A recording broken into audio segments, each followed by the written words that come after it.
Halo Dini.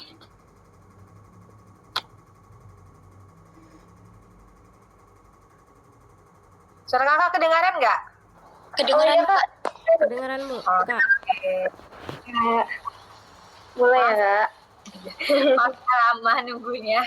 Ya, maaf juga Kak ganggu waktunya dari kemarin minta waktu buat wawancara bentar. Ya kemarin kakak mau main ke kampus kalian jumpa Kak Dina, tapi ternyata Senin tugas jadi kumpul. Iya. Mau ini sih Kak, wawancara dikit aja, cuma 7 pertanyaan untuk menuhin tugas wawancara Apa ini ya KDSI. dosennya? Pak Didi Kak. Nggak sempat ketemu. Oh, nggak sempat ketemu. Mungkin Sama ya. Bu Dila kakak sempat ketemu. Iya, kan kemarin di rekom Bu Dina, coba aja tanya Kak Carly, bisa tuh kayaknya. Oke. Bu Dila bukannya masih ini kan, belum masih sekolah kan? Apanya? Bu Nila atau Bu Dina? Bu Dina kemarin. Kalau Bu Nila masih di Belanda. Ya. Ini mau nanya siapa ini? Dini? Atau yang mana ini? Saya Dini. Kenalan langsung aja dulu. Grup nih ya, tugas grup. Iya Kak, tugas kelompok. Buat ini ganti ujian. Oh, ini tugas grup ya? Iya, tugas kelompok. Buat ganti. Oke, langsung aja mau nanya apa sama kakak nih? Iya. Oke. Mau nanya yang pertama, kakak kan sebagai psikolog, layanan apa saja yang udah kakak berikan buat klien? Nah, itu kalau sekarang kan psikologi itu kan udah ada revisi undang-undang ya. Revisi undang-undang tuh membuat psikolog tuh sekarang menjadi psikolog umum, kembali ke yang dulu. Psikolog umum itu artinya kita bisa berpraktek sebatas hal-hal umum aja. Tapi ketika kakak tuh masuk S2-nya tahun 2013 kakak tamat, berarti 11 tahun yang lalu ya, masuknya 2011, tamatnya 2013, itu masih ada peminatan. Waktu itu ada peminatannya, karena kakak diusul, peminatannya itu ada pendidikan, ada klinis anak, klinis dewasa, sama industri dan organisasi. Karena kakak ini kebanyakan berkawan sama Bu Dina kalian, jadi kakak memilihlah industri dan organisasi. Jadi terkait pelayanan apa yang udah diberikan psikolog seputar dunia industri dan organisasi, apa aja itu konseling, coaching, tapi konseling dan coachingnya hal-hal yang berkaitan dengan perusahaan, misalnya stres kerja atau karyawan itu motivasi kerjanya menurun, hal-hal yang dengan dunia industri dan organisasi, lebih banyak ke karyawan. Tapi itu tentu saja ya kita berkolaborasi dengan psikolog yang menangani klinis dewasa juga, karena kan performa karyawan ini menurun biasanya kalau nggak ada tuh masalah di lingkungan perusahaan, di lingkungan kerjanya, masalahnya berada di individu itu sendiri. Kalau di individu mungkin secara dunia profesional yang lebih memahaminya itu psikolog yang ngambil peminatan di klinis dewasa. Itu kalau yang terkait dengan individual ya, maksudnya prakteknya berkaitan dengan individual. Kalau misalnya praktek-praktek lain itu ada rekrutmen, seleksi, asesmen. Kalau di kementerian-kementerian itu setiap setahun sekali, biasanya di bulan 10, itu mereka sudah minta karyawannya untuk dilakukan asesmen ulang. Asesmen ulang ini menentukan sampai sejauh ini sampai di mana tingkat kompetensi si karyawan tersebut. Mereka tuh cocoknya berada di level kompetensi yang mana. Kalau misalnya pelaksana, misalnya itu kan kami punya kamus kompetensi, ada grade 1 sampai grade 4. Grade 4 tuh udah level-level tinggi, atau ada yang sampai grade 5, tergantung kamus kompetensi yang dimiliki oleh si perusahaan tersebut. Kalau misalnya perusahaan ini mintanya, udah sesuai nggak kemampuan karyawan kami mintanya? Gimana? Di level sampai level mana? Biasanya standarnya kalau untuk karyawan yang masih golongan 3A, 3B itu di level 2 sih udah oke. Kalau misalnya dia ternyata setelah dilakukan assessment masih berada di level 1, apa sih yang bisa si perusahaan atau si kementerian buat supaya SDM kami ini bisa berada di level 2 sesuai dengan standar yang dibutuhkan. Nanti kita kasih tuh rekomendasi kepada si perusahaannya. Itu aja sih. Maaf, izin memotong. Iya Kak, udah menjawab. Boleh nggak kegiatan kita ini direkam Kak? Izin Oh boleh. boleh. Silakan sih. Emang itu tujuannya buat direkam juga. Oh iya. Terus lanjut ke pertanyaan kedua aja Kak. Gimana? Ya, lanjut ke jaringannya pertanyaan keduanya aja. Boleh, kalau kalian bisa udah catatannya udah cepet tuh, oke, belum ada rekaman. Boleh ke pertanyaan kedua nggak masalah. Atau mengulang pertanyaan pertama juga nggak apa-apa. Ada ya Kak, untuk pertanyaan. Nah, untuk melakukan praktik itu Kak, itu tuh bisa secara individu atau bersama gitu Kak? Oh, bisa dua-duanya. Bisa secara individu, bisa juga secara bersama-sama. Misal nih ya, karena kakak tadi kan kakak cerita tuh kakak itu banyaknya pengalaman praktek yang berhubungan dengan si dunia industri dan organisasi. Kalau kami ngerekrut itu kan biasanya dapat project itu kan ada 1.000-1.500 untuk kita lakukan apa nih, misalnya pemetaan kompetensi kah, atau rekrutmen kah, seleksi kah, dan sebagainya. Kalau yang skala besar tuh kan kita mau meta-metakan, misalnya kita petakan dulu si perusahaan nih mau mintanya gimana nih, apa sih keinginan oleh si perusahaan terhadap kinerja yang harus kita capai itu apa sama si perusahaan. Kita tuh bekerjanya tim, tapi sendiri-sendiri. Maksudnya kayak gini ya, ada si perusahaan tuh yang minta, ketika kita mewawancara itu kita tidak sendiri mewawancaranya. Di situ juga ada bukan psikolog ya, misalnya kakak nih wawancaranya dari sisi psikolog, misalnya kakak berusaha kita buatlah nama kementeriannya itu Kementerian Kesehatan. Kementerian Kesehatan tuh nggak pernah dia minta kita melakukan wawancara kita sendiri tunggal. Dia akan Kemenkesnya, ada orang dari Kemenkesnya itu turun untuk mendampingi kita berwawancara, tandemnya. Jadi kalau kita membahas si kandidat itu dari sisi psikologisnya, dari sisi psikologis itu gimana misalnya ya, misalnya kita membahas dari gimana sih kemampuan dia secara intelektual, gimana sih sikap kerja yang ingin ditampilkan oleh kandidat oleh perusahaan ini terhadap si kandidat ini, cocok nggak, memenuhi nggak sikap kerjanya, dan ada sikap sosial. Nah itu kan kemampuan kita sebagai psikolog untuk melakukan asesmen terhadap berkaitan dengan tiga hal tadi. Kalau misalnya dari Kemenkes, dia akan bertanya seputar pertanyaan yang berhubungan dengan Kemenkes. Sejauh ini gimana kemampuan dia tentang dunia kesehatan. Karena kan kakak nggak memiliki kompetensi terhadap hal tersebut. Jadi itu yang kakak bilang, kita tuh kadang ada berkolaborasi, wawancaranya tim, tapi kita ada yang melakukan wawancaranya pribadi-pribadi. Seringnya yang mana? Seringnya yang pribadi-pribadi. Jadi ada si kandidat, ada kita sendiri. Tapi walaupun kita mau wawancaranya pribadi, ini kita namanya 1.000-an ya, 1.000, 2.000, kita kan nggak mungkin kita sendiri, kita yang melakukan psikotes, kita nanti yang melakukan scoring, kita juga yang mewawancara, kita yang mereka pasti, oh itu enggak. Makanya kalau misalnya di dunia kakak tuh ya, di dunia industri dan organisasi itu nggak pernah namanya rebutan job, tapi kami berbagi job, saling bahu-membahu. Kalau misalnya nih, kalau kakak dapat job, bantuin dong Carly, tugas aku, kalau kakak dapat job, bantuin dong tugas. Nanti tugas kita tuh apa? Tugas kita mewawancara, hasilnya kita kasih kepada yang punya job. Nanti bagi yang rekapnya ada lagi anak-anak S1 yang membantu kita untuk melakukan rekap. Jadi kita nggak pernah sendiri secara mutlak, itu sih nggak pernah.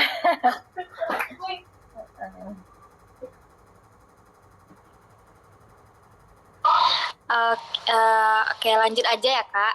Nah, menurut Kakak apa sih kompetensi yang harus kita miliki dalam memberikan pelayanan psikologi? kompetensi yang harus kita miliki dalam memberikan layanan psikologi itu yang pertama integritas. Ketika kita nggak punya integritas, berarti hasil tes kita bisa patut dipertanyakan. Kenapa nanti biasanya kakak, maaf ya bicaranya itu dunia industri, karena pengalaman kakak terkait di dunia industri kebanyakannya.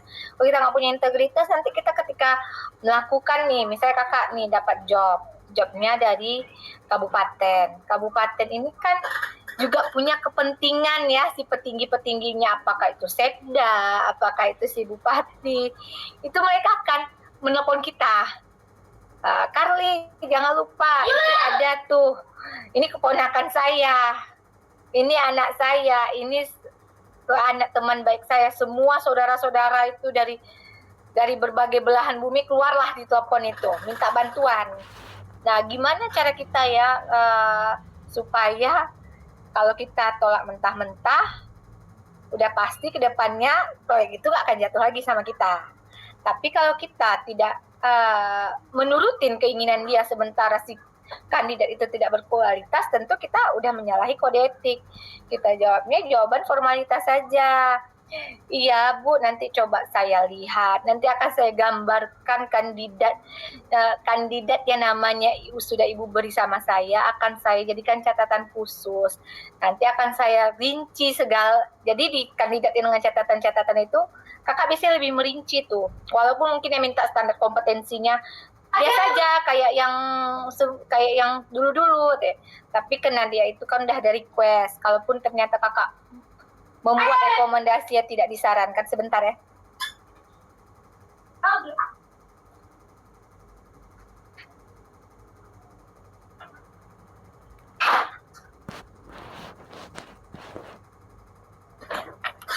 Kalaupun misalnya kakak membuat rekomendasi yang itu tidak disarankan, itu penuh tuh catatan kaki kakak. Kenapa ke catatan kaki ya? Kesimpulannya, conclusionnya tuh penuh banget. Kenapa dia tidak disarankan?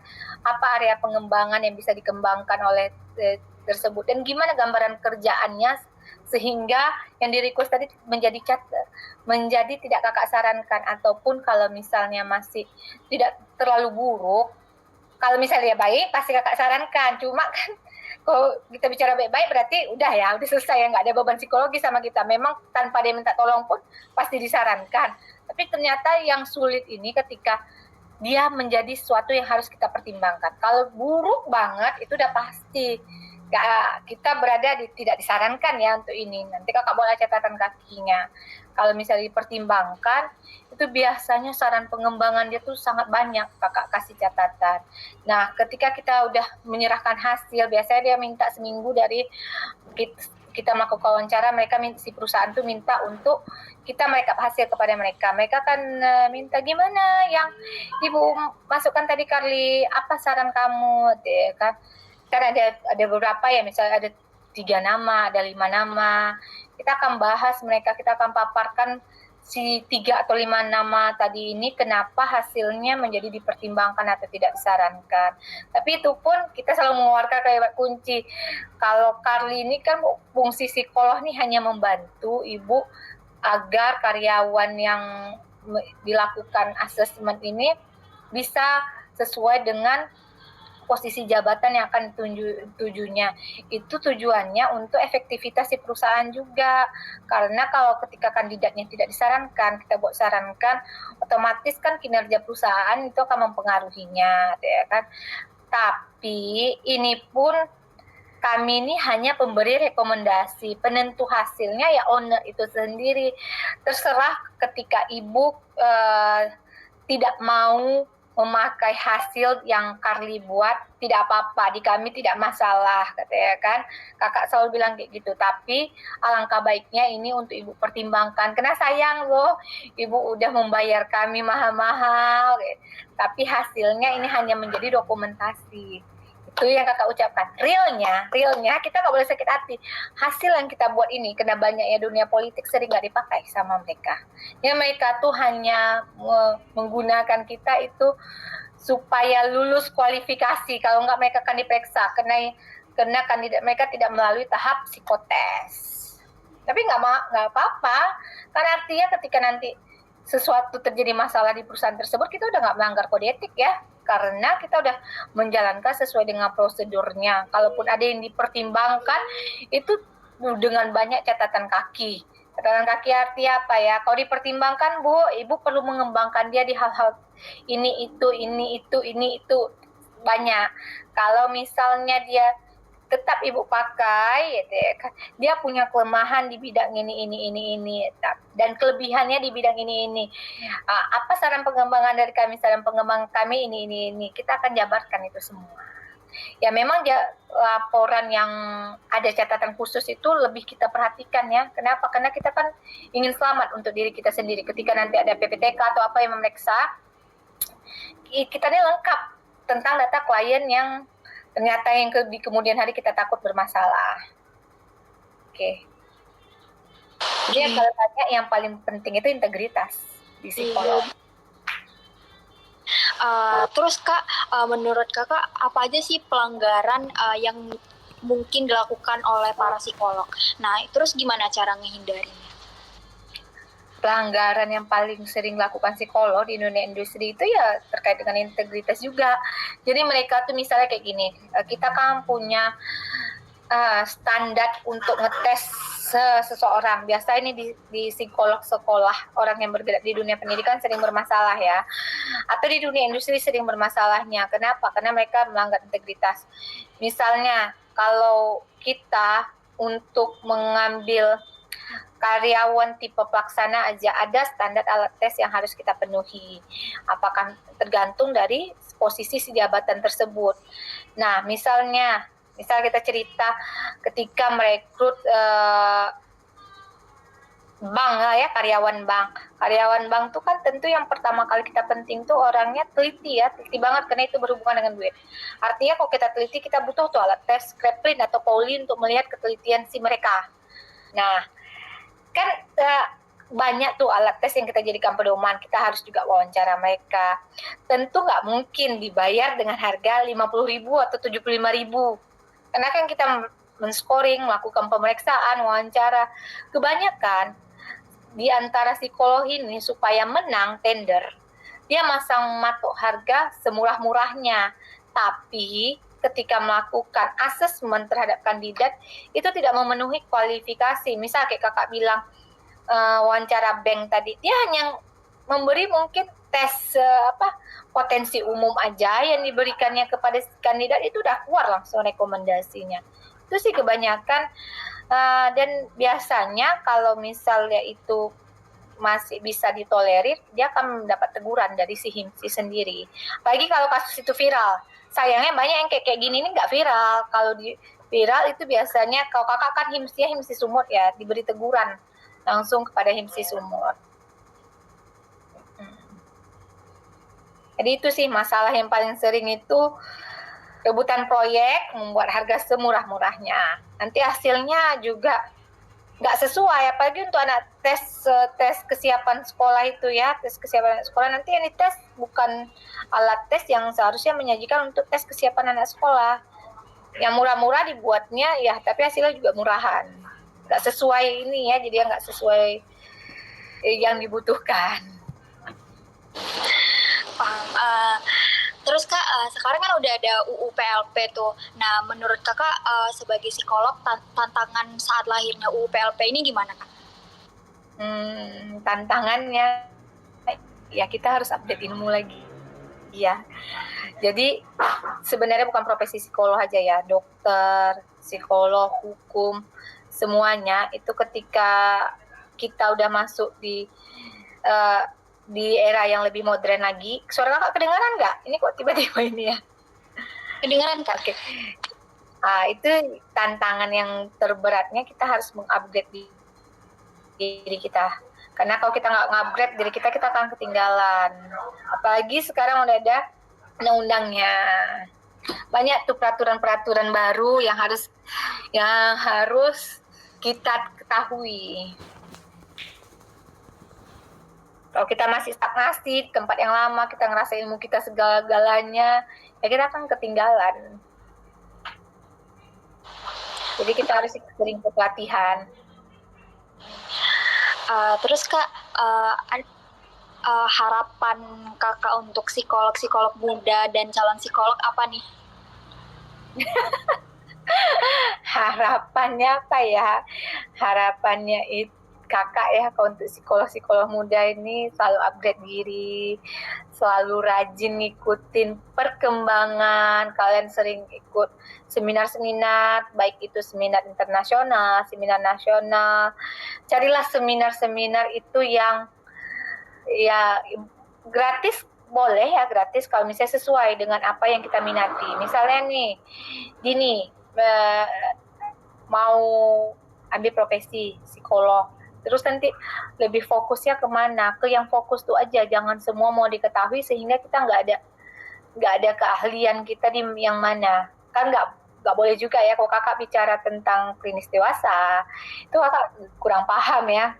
Bahas tentang dunia pendidikan kurang paham karena kakak ikut seminar yang berkaitan dengan dunia industri. Jadi ketika kita punya rekan kerja, jadi bisa ngasih kita job lagi karena dia udah tahu kualitas kita. Kalau semua kita ikuti, jadi sebenarnya si Karl ini spesifikasinya di mana ya? Mereka kan juga jadi bahan pertanyaan. Kita bisa nggak dapat job. Tujuan akhir kita jadi psikolog kan juga selain untuk lebih bisa memahami orang lain, ya untuk ini kan, untuk ada cuan yang kita hasilkan. Jadi ya upgrade ilmu, jangan merasa paling tahu semuanya, karena ada orang yang di luar sana itu ternyata ilmunya lebih hebat daripada kita. Oh, kita belum belajar, mereka sudah belajar. Dan carilah orang-orang yang udah tinggi pengalaman prakteknya, karena banyak ternyata hal-hal yang ada di buku itu nggak sesuai dengan kenyataan di lapangan.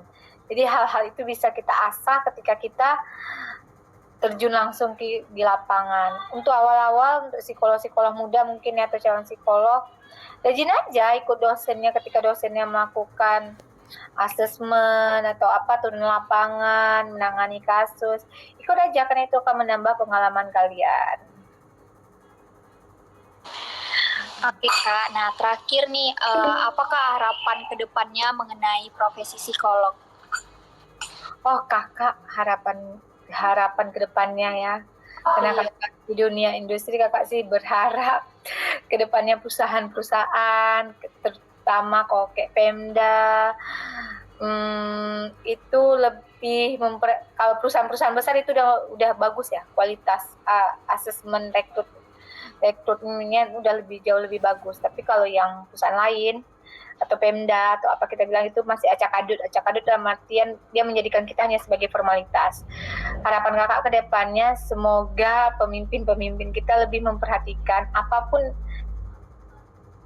dunianya, baik itu di sekolah, baik itu di klinis, baik itu di pengembangan, peran psikolog lebih diperhatikan lagi, karena itu juga akan membantu jalannya suatu perusahaan atau suatu organisasi lebih efektif lagi. Kalau dari proses rekrutmennya benar, asesmennya benar, dan semuanya juga nanti kan kita akan dilakukan pemetaan ulang terhadap kompetensi karyawan, atau misalnya ya jelas ya, harapan kakak pemerintah lebih peduli lagi kepada profesi psikolog ini.